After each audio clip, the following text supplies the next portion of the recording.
right, hello. Today we are going to be making framed eggs. The learning targets for today are learning how to follow directions, working with your stove, and also getting comfortable learning how to crack an egg and working with eggs. All right? Okay, so now the recipe is for 2 people when we make this in class, but this recipe is easy to divide in half if you want to.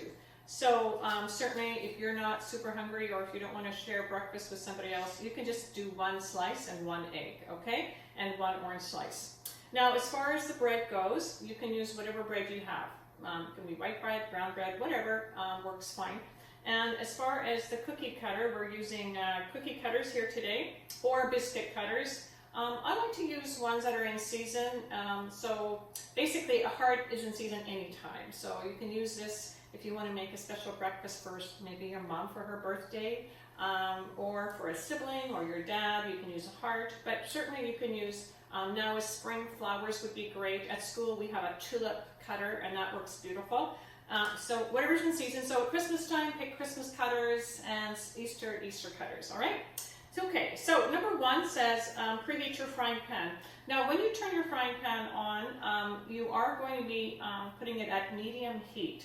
Now at school we all have the same stoves, but here mine is a gas stove, so mine is going to be a little bit different, and you want a medium heat. So for me, I push my knob in and turn it on to a medium heat, and for you, you would do the same as far as push in, turn to medium, whether or not it's gas or not. So I'll just do that right now. All right, number 2 says butter both sides of each bread slice. So you want to take some butter that's been softened, and you're going to just lightly butter both sides of your bread. So I'm using a whole wheat bread.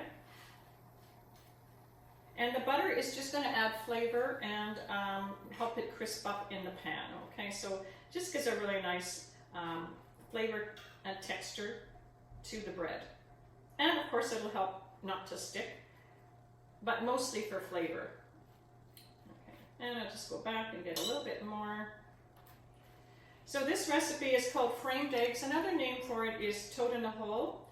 So essentially what we're doing is we're going to be frying the bread in the pan, and it works the same as toasting in that regard, with an egg in the middle. Okay, so now I've done that, and I've got my heart-shaped cutter, and you're going to center it into the middle of the bread and try to keep the outside intact. Press down and make sure you cut all the way through. And what happens is you're kind of creating a frame. And that's the idea behind a framed egg. Okay, so I've got my 2 pieces of toast going. For your egg, the best way to crack it that I find is crack it on the counter. If you do it on the side of the bowl, it works, but sometimes you get splinters. So I just like to give it a bang.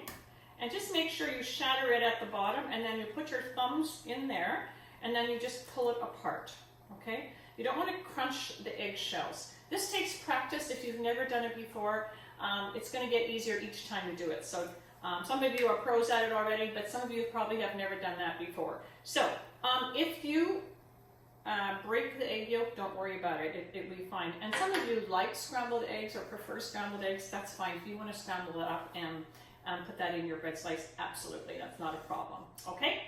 All right. And the other thing, I'm just going to jump into this. I'm going to do the garnish now before I go to the stove. We're going to make some garnishes here. I've got an orange slice, and I'm going to cut it from the center out with a knife and give that a twist. And that is ready to go for my garnish.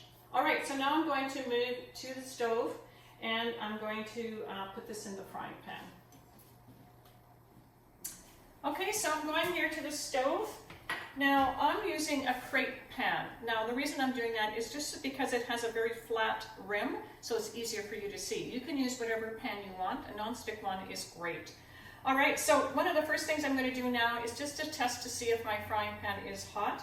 And I do the splatter test, and in here is a little bit of water, and just give it a flick, and you can see it's splattering, so that means it's ready to go. So I'm going to be putting in my toast piece and the middle section, and then before I put the egg in, I'm going to put just a little bit of butter in here, And that's just so the egg doesn't stick. So even if I'm using a non-stick pan, you really do want to make sure you put some butter or margarine in the center of the frame. And now I'm just going to take my egg and drop it in the middle here. Now, if your egg yolk is not in the center like mine, you just push it over and hold it in place like that. And it should stay, if you hold it like that, for about 20-30 seconds. All right, so there we go. And now we're just going to let it fry, and it's going to take about 1 to 2 minutes. What we're looking for here is golden brown on the bottom, and you want the egg white to set, okay? So it should go from clear to white before you flip it, okay? So I'm just going to keep an eye on it, and because it could burn very easily, so I'm just going to take a peek and see how it's doing. It's getting golden brown, so that's looking good. So again, just about 1 to 2 minutes. If it's not getting golden brown after a minute, turn it up a notch. And if it's getting really dark within a minute, then turn it down, okay? So what this does is really all it is toasting the bread on the bottom for this piece here. And here we're cooking the egg. We want a medium heat so we don't burn the bread and burn the egg before it's done, okay? So it's just about ready to flip. I can see that the white is starting to turn white, the egg white, okay? And I'm just going to take a peek here and see, it's looking great. Okay, so I'm going to flip this. And that's what you want, golden brown. Now, when you flip this part here, you need to put the whole bread onto the pancake lifter. And you're going to hold it here, give it a wiggle. Now, this, you might need to use your hands, and pull it on like mine I'm doing. That's totally fine. Now, you have to do it and just go for it, like that, okay? And now you're just going to fry. Now the second side is really up to you how you like your egg done. The white is pretty well cooked. Now it's the yolk. Now you can eat an egg yolk runny. If you don't like your egg yolk runny, it's going to take about 1 minute. About 30 seconds if you want a medium egg. And if you want it really, really runny, then just after you flip it, maybe a couple, 10 seconds and it's ready to go, okay? Now, the test for doneness on the egg yolk, you just press on the bounce back. You can see that it's really jiggly, so that tells me that it is still not quite cooked through. And if you want it cooked through, you would wait, okay? So just press on the middle and feel how jiggly it is as according to how well it's done. Now, I'm just gonna have a peek here. That looks good. It looks like it's done to me. And I think that is just about how I would like it. Okay, so I'm just going to take a peek. I want my bread toasted on both sides. Okay, so I think it's done. So I'm going to turn it off. Remember to turn your frying pan off. Just a note, your handle should be turned in and not here because this is not as a danger because you could bump into it. Okay, so always make sure your handle's turned in. Okay, I've turned it off. I'm going to take it off the heat now, put it back here, and now I'll go back and garnish. Doesn't that look good? All right. All right, here we are. So I'm going to transfer the egg onto the plate. There. I'm going to put a little salt and pepper on the egg in the middle. And that's to your liking. And now I'm going to garnish it. So I have my orange twist, and just to reiterate, remember I had it like this, and then I cut from the center out, okay? So I'm going to put the twist on the plate, like so, and then I have some green parsley here. This is just really for color contrast, and I'm going to tuck that in here, like so.